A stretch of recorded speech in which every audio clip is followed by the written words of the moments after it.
I'm really excited just to start that off. And I want to use a quote by her which I really love and which has a lot to do with policy. And it's humans' rights are women's rights, and women's rights are humans' rights. And gender equality has a lot to do with policy currently. It's really relevant, but it still has a lot of room to grow. So in 1963, politicians gathered around JFK's Oval Office, men and women from all over the country, and talked about all sorts of issues that were current and worldly. So, you know, the basics. But the most important one at the time was sex inequality, because the 60s was a huge movement, or a huge start for the feminist movement. And it was there where the Gender Pay Act was signed, Equal Pay Act. So that was saying that despite your sex, equal pay and equal work should go together. So it was a huge deal in 1960, but 50 years later, we still face a lot of discrimination within pay. And we have to understand that the pay gap started a really, really long time ago, right? So women and men didn't necessarily have equal opportunities in education. So men were able to gain the skills that were needed for higher paid workforce versus women. So that contributed a lot to the pay gap. So, although the pay gap happened or began so long ago and education was a huge issue, today for the most part, we have equal opportunity in education between men and women in the United States. So everyone's wondering why we still have this pay gap. And a lot of critics believe that it has to do simply with life choices. So the choices that women make in their future or in school. So here's an example, is teaching is predominantly women, and teaching is a lower paid field compared to a lot of other fields in the workforce.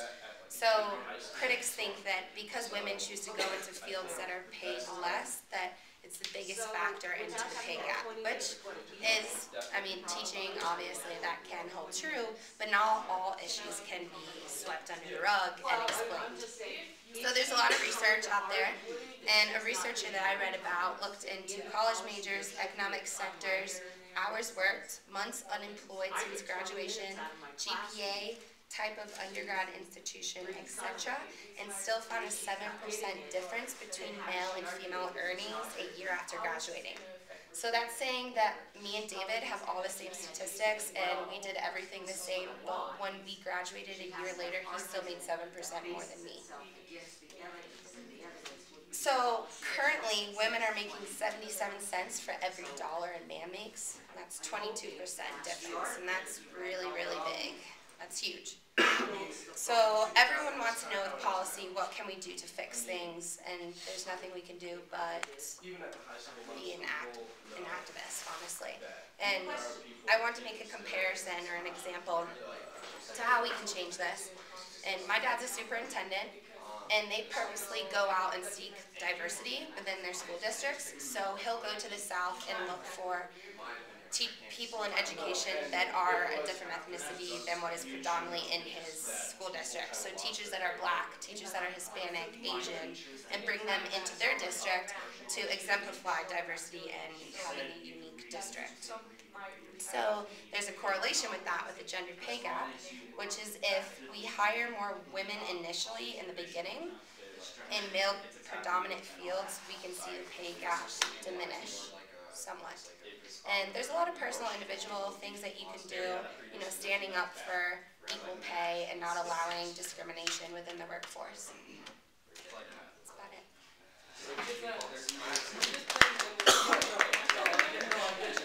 Did you see anything that was comparisons in the same field for pay, or was it just in general? Yeah, like, well, a lot of it is in the medical field.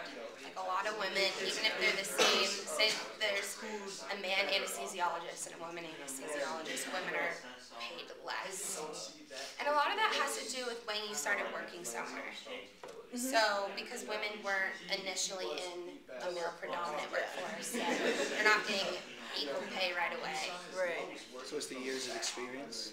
Somewhat. Somewhat? Somewhat, yeah. There's a lot of factors that go into it, but that's definitely part of it. Did you know that teaching used to be a male-predominant job? Hey, thank you, Sean. And that's when it was actually a really high-paid job.